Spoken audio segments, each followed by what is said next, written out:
दुर्गा नदी के किनारे बसा एक गांव फूलपुर। गांव में कुछ 100-150 लोग रहते थे।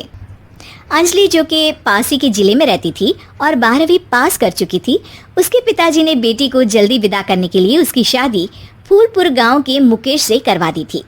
मुकेश कभी स्कूल नहीं गया था और इस कारण वो पढ़ा लिखा नहीं था और बाकी गांव वालों की हालत भी मुकेश जैसी ही थी। मुकेश के घर में उसके माता पिता भी रहते थे। सासू माँ, मैं बाहर मंदिर तक जा रही हूँ, आधे घंटे में आ जाऊंगी। अरे अभी कहीं जाने की जरूरत नहीं है, चुपचाप जाके रसोई में रात के खाने की तैयारी करो। और ये घूंघट क्यों हटा लिया है तुमने? क्या पता नहीं कि इस गांव में औरतें बिना घूंघट के नहीं रहती? रात में अंजलि छत पर जाकर अपनी मम्मी से बात कर रही होती है। तभी गांव की 3-4 औरतें उसे देख लेती है और दरवाजे पर आकर उसकी सास से शिकायत करने लगती है। और क्या हुआ? अरे छत पे तो देखो, आपकी बहू मटक मटक के किसी से फोन पर बात कर रही है। दिन भर फोन पे लगी रहती है। अरे कल तो मंदिर के पास वो क्या कहते हैं, सेल्फी ले रही थी। शहर की बहू रखना अच्छा शान की बात है, पर देखना इसके लक्षण से ये तो तुम्हारे परिवार को बदनाम ना कर दे। ये पहली बार नहीं था जब सास से गांव के लोगों ने अंजलि की बुराई या शिकायत नहीं की हो। अब तो ये रोज की बात थी। अंजलि ये सब सुन लेती है। जब वो नीचे जाती है तो मुकेश भी वहां आ जाता है। सास कहती है, बेटा, लोग घर आकर शिकायत करने लगे हैं बहू के कामों की। देख लो, पति हो, संयम से रखो इसे। माँ जी, मैं तो अपनी माँ से बात कर रही थी क्योंकि यहाँ कोई बात करने लायक ही नहीं है और अब मैं माँ के पास ही रहूंगी। वहाँ क्या रहना, वहाँ बाहर के लोग तो ठीक है पर घर के लोग भी इज्जत ना दे सके। अरे नहीं नहीं अंजलि, ऐसा नहीं है, धीरे धीरे सब ठीक हो जाएगा, तुम फिक्र ना करो। अरे बस कुछ बोलना ही नहीं है, सर पे चढ़ा रखा है बहू को।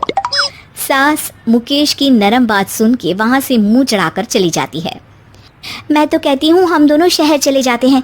मैं पढ़ी लिखी हूँ, मुझे वहाँ नौकरी भी मिल जाएगी और थोड़े दिनों में आप भी वहाँ कुछ काम ढूंढ लेना। अरे नहीं नहीं अंजलि, हम यहाँ ना गांव का खेत, माँ पिताजी को छोड़कर शहर नहीं जा सकते।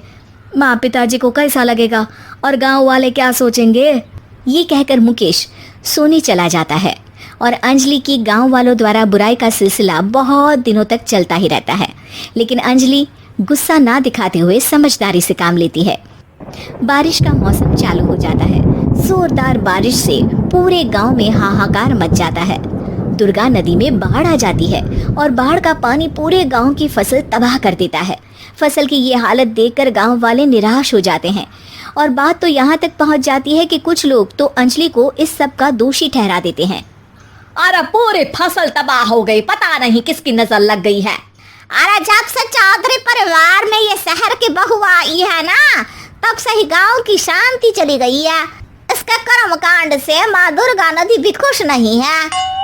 ये सब सुनकर बेचारी अंजलि रोते हुए अपने घर चली जाती है। कुछ दिन बाद सभी गांव वाले अपनी फसल का मुआवजा लेकर अपने अपने घर आते हैं। मुकेश भी 1500 लेकर आता है। अंजलि को जब पासबुक दिखाता है तो अंजलि हैरान हो जाती है। अरे, ये पासबुक में तो उन्होंने 4000 की एंट्री करी है और आपको सिर्फ 1500 दिए। सच में? अरे वो सरकारी अफसर आपको बेवकूफ़ बना रहे हैं। सरकार की तरफ से हमें 4000 मिले हैं लेकिन बाकी का सारा पैसा खुद ही खा रहे हैं। आप लोग के अनपढ़ होने का फ़ायदा उठा रहे हैं। ये सब सुनकर मुकेश परेशान हो जाता है लेकिन अंजलि उसे हिम्मत से काम लेने को कहती है और सुबह होते ही मुकेश को पंचायत कार्यालय ले जाती है और साथ में गांव के और लोगों को भी। आप सरकारी बाबू क्या गांव के लोगों को बेवकूफ़ समझते हैं? आपको क्या लगता है ये पढ़े लिखे नहीं है तो आप कुछ भी मनमानी करेंगे? ये बेचारे दिन रात इतनी मेहनत करते हैं, ये हमारे अन्नदाता हैं और आप इनके साथ ऐसा धोखा करते हैं। अरे क्या बके जा रही है ये लड़की, किस धोखे की बात कर रही है? अपने कांड करके नदी माँ को नाराज करके हमारा नुकसान करके इसे चैन नहीं मिला क्या? सरपंच जी, इन सरकारी बाबू ने मुझे बेवकूफ़ बनाया है और मेरे हिस्से के पैसे खुद चट कर गए। बस ये सुनते ही सरपंच वहाँ से दुम दबाकर भाग जाता है। पता चलता है कि जनपद अधिकारियों ने गांव के सरपंच के साथ मिलकर सबके साथ धोखा किया है।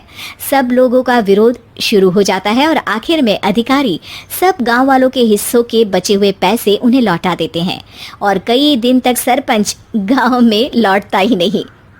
अंजलि, तुम नहीं होती तो हम गांव वालों को तो पता ही नहीं चलता कि ये हमें हर बार बेवकूफ़ बनाते हैं।